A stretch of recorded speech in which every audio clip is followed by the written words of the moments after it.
Okay, EKG or electrocardiogram, what is that? Really, it's what's going on behind the scenes. So you have been already kind of auscultating those heart sounds, listening for that lub dub. You've been palpating radial arteries. You want to feel a pulse. Is it strong enough, regular or irregular? So your choices are pretty slim. Now we're going to visually figure out what's going on in the myocardium electrically. What is creating all this mechanical rush of blood, which is already kind of what we've been discerning. Sometimes we don't understand why it's irregular or why the pulse is thready. The only way you can understand that is to really dig behind the scenes and see what's going on electrically. The heart possesses something called automaticity. Automaticity means that you don't need to plug it in, you don't need to power it up with a generator, that it's going to beat all on its own. So the sinoatrial node, you probably remember from A&P, initiates the impulse of the heart. It possesses automaticity. So normally the SA node initiates a pulse and it follows down those intranodal tracts to the AV node, the AV bundle. The impulse continues down the right and left bundle branch to the Purkinje fibers. Depolarization occurs. Depolarization coincides with ventricular systole, and that's what creates that rush of blood. So what we can do is we can translate what we know is happening onto a piece of paper so we can actually see it. Is it doing what it's supposed to be doing? Is it following the course that it's supposed to follow? SA node initiates an impulse, follows down those internodal tracts, ends up at the AV node. We know that that is what's called atrial depolarization, meaning that the atria contracted. So atrial depolarization coincides what we're calling on an EKG complex as the P wave. We also know that the time it takes for an impulse to travel from the SA node to the AV node should take less than 0.20 seconds. Just keep that in mind. We're going to revisit that when we talk about normal sinus rhythm. So that's the P wave. That represents atrial depolarization. Going on down, atrial depolarization is not enough. Because really, what's the most important depolarization to occur, if you have to choose, it would be ventricular. Ventricular depolarization is what creates the systolic rush of blood, which creates our cardiac output. So let's start at the AV node, go down the right and left bundle branch, Purkinje fibers depolarizing. That creates what's called the QRS complex. So the QRS complex represents ventricular depolarization. Now we know that physiologically it should not take more than 0.12 seconds for that impulse to travel that normal course. What is the T wave? The T wave is ventricular repolarization. That's when it rests. That's when it's getting ready to get up and go again. So that's what's also normal on this complex. So when you palpate a pulse on the radial artery, you don't listen to, or you don't palpate one and say, oh, okay, we're good. You listen for a good amount of time, maybe a whole 30 seconds, a whole minute if you're auscultating. Well, the same goes for this. It's not one complex we need to look at. We need to look at a whole series of it, 6 seconds minimum, because we want to know that we have normal, no problems with this conduction sinus that originated in the sinoatrial node, and that it has a pattern to it, that it's rhythmic. So it should look rhythmic all across the paper. Okay, so in order to really know what this electrical tracing is doing, it needs to be read on very special paper. Now, the printer speed on EKG paper is always 25 millimeters per second. So that way we are able to translate distance into time. So we know that if it's 25 millimeters per second, that each little teeny tiny box going across the paper is 0.04 seconds. So if you multiply one little teeny tiny box by 5 boxes, you're able to determine that 5 big boxes is 0.20 seconds. So let's figure out what relevance that has. So remember we said that the time it takes for the SA node to initiate an impulse, travel down those internodal tracts, and stop at the AV node in order to create atrial depolarization and a P wave, it should take less than 0.20 seconds. So this way we're able to count how many seconds it took. how wide is that PR interval. So now let's go on to see what is normal sinus rhythm. Well, in normal sinus rhythm, that PR interval, or the time it takes for the atria to travel down these internodal tracts and create atrial depolarization, should take less than 0.20 seconds. It should take less than 0.12 seconds for the ventricle to depolarize. What else is normal in normal sinus rhythm? Well, these QRS complexes, remember, we don't want one. We want to make sure we're looking at this pattern. They should be equidistant apart, so it should be very rhythmic. Each P wave should be followed by a QRS complex. And remember, if this criteria is not met, you don't have normal sinus rhythm anymore. You have some deviation from it, you have a dysrhythmia, you have a pathophysiologic process in your conduction. The T waves, which is, remember, ventricular repolarization, should be upright and round. And the rate, which we're going to look at, should be between 60 and 100 beats per minute. And we know that, but now we'll be able to verify that on an EKG. Okay, now we're going to switch over to a new medium. So we'll be able to look at those complexes and determine rate on real EKG paper. So make sure that it's really solid in your mind, these criteria for normal sinus rhythm, so you can compare what you know to be normal to these strips. So let's take a look at rate. Is it normal? Does it fall between 60 and 100 beats per minute?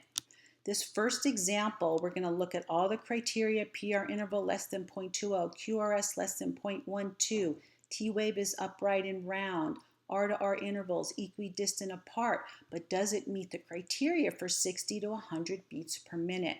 The first method looks at how many bigger boxes there are, because we know that 15 of these bigger boxes is equal to 3 seconds. And so therefore 30 boxes is equal to 6 seconds. You count the number of complexes in a 6-second strip, multiply that number by 10, and you get a heart rate. The second method, let's do the first method first here. And in this example, we see the little markings are there for you every 15 bigger boxes. And most places do have little markings every 15 boxes. So in this strip, it's about 90 beats per minute. The next method I'm going to show you is called the big block method. The big block method takes into account that the printer speed is 25 millimeters per second. So with that known, we'll be able to determine heart rate by seeing how many of these bigger boxes are between the R to R complexes. Because if the complex falls on the next big box, the heart rate is 300 beats per minute. If it's 2 bigger boxes away, the heart rate is 150 beats per minute. If it's 3 bigger boxes away, the heart rate is 100 beats per minute. And if it's 4, the heart rate is 75 beats per minute. So this heart rate falls between 75 and 100 beats per minute, which is consistent with our first method. So around 90 beats per minute. These were both normal sinus rhythm, so it's insignificant whether it's 85 or 90 beats per minute. The patient is healthy and happy, hopefully. So we're going to be taking a look at these atrial dysrhythmias, and in the next video we're going to take a look at the ventricular dysrhythmias. So let's take a look at this strip, and it is in lead 2, so we're going to have complexes that are upright, a T wave that is upright and round. We have our PR interval less than 5 boxes, QRS complex less than 3 boxes, and the R to R equidistant. But what is the rate? Well, if we use the 300 method, we would see that there are 6 bigger boxes in between these R to R intervals, therefore a heart rate of 50. So heart rate of 50 does not meet the criteria for normal sinus rhythm. It is called a sinus bradycardia. Question you ask, is the patient symptomatic? Sometimes patients tolerate it just fine. If the patient is symptomatic, then the approach is atropine, anticholinergic drug, blocks the effects of acetylcholine, allowing all sympathetic innervation through, thereby speeding up heart rate. Second line, transcutaneous pacemaking, definitely if the patient is unstable, but also these two sympathomimetic drugs, which stimulate beta 1, thereby increasing heart rate that way through innervation of sympathetic effects. So completely different approaches with the same outcome of increasing heart rate. So in this screen, you see that both of these patients have what's called an absolute bradycardia, meaning it did not meet the criteria of 60 to 100 beats per minute. First patient not tolerating it. He is not tolerating this absolute bradycardia, so he is symptomatic. Second patient, he's an athlete. Do not treat the monitor, treat the patient. In this next one, the patient is not tolerating this normal sinus rhythm or this normal heart rate. Certainly, we don't see the strip. So this is called a relative bradycardia, because relative to what this patient needs for good perfusion, she's not tolerating it. Next patient tolerates it just fine. So always treat the patient, not the monitor. So in this next one, I know this to be a 6-second strip, and if you count the rate, all criteria is met except for heart rate being around 120 beats per minute. So 120, between 100 and 130, let's say, we're going to call it a sinus tachycardia. The impulse was originated in the sinoatrial node. It is just too fast. Now, the thing is that sinus tachycardia is always compensatory, meaning it is always compensating for some underlying problem that we need to identify and then address, whether that be pain or hypoxemia or dehydration. Does the patient need fluids? So never treat it pharmacologically, always treat the underlying cause is the mantra for sinus tachycardia. In this next strip, we don't even see P waves because the heart rate is so fast. So if we want to count all these, well, we can use the 300 method, and goodness, we'll find 300, 150. So it's between 150 and 300 beats per minute. This is like 180 beats per minute. Way too fast to be what's called a sinus tachycardia, so it switches over to a new name. Once the heart rate is greater than 140, we know it cannot originate in the sinoatrial node. So this one is called a supraventricular tachycardia, or above the ventricle, supraventricular. So supraventricular tachycardia is something that needs to be identified and addressed. So is the patient tolerating it? Meaning, are they having chest pain? Do they have a drop in blood pressure?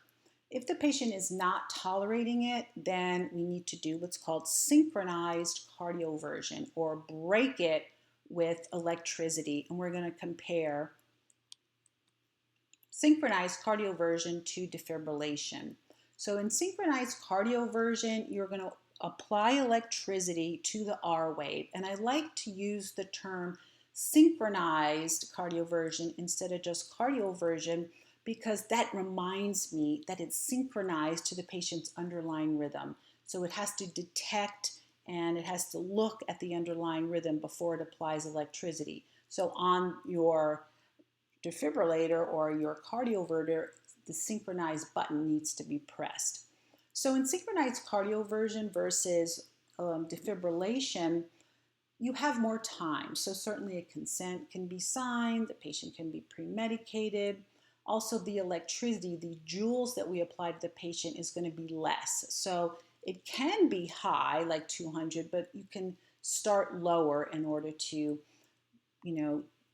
cardiovert that patient out of this rhythm they're not tolerating.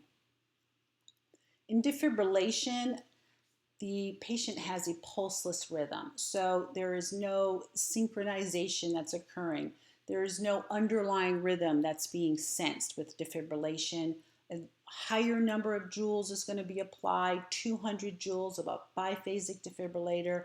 No consent, it's emergent, the patient is pulseless. So those are the major distinctions between synchronized cardioversion, more controlled setting, and defibrillation with pulseless rhythms that need a blast of electricity to wipe out their underlying electricity so that the underlying sinoatrial node can take over. If the patient is tolerating this SVT, but we still need to break it, we give what's called adenosine. Now, adenosine triphosphate is the chemical name, and adenosine is pure chemical energy. So this pure chemical energy is going to be applied to the patient, resetting the patient's own SA node. Hopefully that's the goal. Now, the thing about this pure energy is that you have to deliver it fast. Slam IV push followed by a bolus. Otherwise, that adenosine is going to be metabolized all the way up into the myocardium, which is the target organ, and you won't get the desired effect, a therapeutic effect. So it has to be delivered rapid, 6 milligrams IV push. The thing about adenosine is that you can see a momentary asystole afterward that is normal, and then hopefully the SA node takes over. If it is not effective at correcting that underlying SVT with the first dose, then a second dose, but doubled, can be delivered, 12 milligrams fast IV push, followed by a bolus.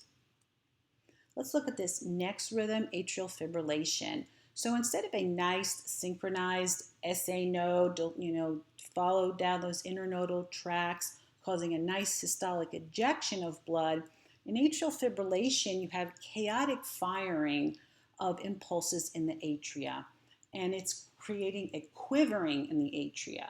So therefore, with a quivering atria, blood is able to pool. So this is a high-risk rhythm, with clot formation being a big risk. The other big risk with atrial fibrillation is what's called rapid ventricular response. In other words, even if half of those crazy chaotic impulses get through to the AV node, we're going to have a very rapid heart rate, and the patient is unstable with very rapid heart rates. Let's say that there is 350 firing. That heart rate is going to be way over 150 beats per minute, so rapid ventricular response, because there is that refractory period in the AV node. Patient may feel a floundering in their chest, a flip-flopping in their chest. That doesn't necessarily mean they're unstable, but it's not a rhythm that is desirable because of the rapid ventricular response and because of the clot formation. If it is determined that the patient would stay in atrial fibrillation, then the patient needs to be anticoagulated with heparin. So let's look at this strip, and we see that there's these chaotic, non-discernible P waves. They're not P waves, they are F, or fibrillation waves. Another big identifier for atrial fibrillation is that the R to R intervals are not equidistant apart. So these non-discernible P waves are F waves, R waves not equidistant apart. And then the last thing that we want to determine is that there is a rapid ventricular response over 100 beats per minute, or is there a controlled ventricular response less than 100 beats per minute. Or the first thing that we want to do with atrial fibrillation is try to convert it with this atrial and ventricular pharmacologic approach with amiodarone. So amiodarone will address both atrial and ventricular dysrhythmias. It may have some properties to slow the heart rate, but if the heart rate is greater than 100 beats per minute, then we turn to a negative chronotropic calcium channel blocker, cardizem or diltiazem, which will slow the heart rate. And so then they'll be on both amiodarone and cardizem for atrial fibrillation that we're trying to convert with heart rate greater than 100, or an RVR. If it has been going on for an extended period, over 6 hours, over 10 hours, up to 12 hours, it is definitely time to anticoagulate that patient, with heparin being a great choice because of its short half-life and the effects happen pretty readily. So in this example, we see these non-discernible P waves, these F or these fibrillation waves, and these R to R intervals are not equidistant apart. So this is atrial fibrillation, and this looks like a controlled ventricular response because the heart rate is 1, 2, 3, 4, 5, 6, 7, 8, 9, 10. Well, it's right on the border between controlled and rapid. And they use the threshold of 100 to determine if they want to indeed apply cardizem to control that heart rate even more. So let's look at the difference between our next dysrhythmia, which is atrial flutter. Atrial flutter and atrial fibrillation are similar, but there are distinctions. In atrial flutter, instead of a chaotic firing in the atria, what you have are really, like, it's thought to be two foci in the atria that are firing back and forth at each other. So it's creating this agitation of the atria, which is also conducive to clot formation. So that is a risk. The second risk that overlaps with atrial fibrillation is that you can have a rapid ventricular response or heart rates greater than 100. A big difference in atrial flutter is that instead of these non-discernible flutter waves like you see with fib, you're going to see, non-discernible fibrillation waves that you see with atrial flutter. You're going to see these flutter waves, or what we call sawtooth configuration, or also called picket fence configuration with atrial flutter. In this example, we see a nice, really regular atrial flutter in that you see 3 flutter waves for every 1 ventricular response. So we can call this 3-to-1 atrial flutter. But again, these are not P waves. These are F waves or flutter waves. And we do have to worry about clot formation. We do have to worry about a rapid ventricular response. Atrial flutter is not a rhythm that they're going to stay in. So we definitely need to identify it, try to convert it with amiodarone, see if it's a rapid ventricular response, and anticoagulate if it stays in it. This one is a more chaotic atrial flutter in that the flutter waves don't occur in any particular pattern. Here you see there's like 6 flutter waves, and this one there's 5 flutter waves. So we really can't say that this is any one ratio of flutter to ventricular response waves. That concludes our atrial EKG lesson.